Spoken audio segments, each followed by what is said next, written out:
ਮੈਨੂੰ ਮਿੱਠਾ ਬਹੁਤ ਪਸੰਦ ਹੈ, ਕਦੇ ਕੇਕ ਲੈ ਆਇਆ ਕਰ, ਕਦੇ ਹੱਥ ਤੂੰ ਫੜਿਆ ਕਰ, ਕਦੇ ਪੈਰ ਦਬਾਇਆ ਕਰ। ਤੇਰੇ ਫੋਨ 'ਚ ਮੇਰੇ ਨਾਮ ਅੱਗੇ ਇੱਕ ਦਿਲ ਵੀ ਭਰਵੇ। ਤੂੰ ਕੱਲਾ ਹੀ ਸੋਹਣਾ ਨਹੀਂ, ਜ਼ਿਆਦਾ ਨਾ ਬਣਿਆ ਕਰਵੇ। ਤੂੰ ਕੱਲਾ ਹੀ ਸੋਹਣਾ ਨਹੀਂ, ਜ਼ਿਆਦਾ ਨਾ ਬਣਿਆ ਕਰਵੇ। ਤੂੰ ਕੱਲਾ ਹੀ ਸੋਹਣਾ ਨਹੀਂ,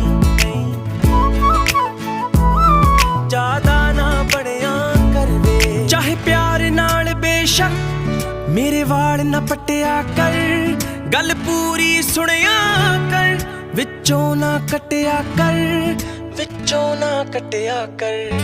ਉਹਨਾਂ ਨੂੰ ਹੀ ਚਾਹੁੰਦਾ ਤੂੰ, ਮੈਂ ਤੇਰੀ ਚੈਟਾਂ ਕੱਢੀਆਂ ਨੇ।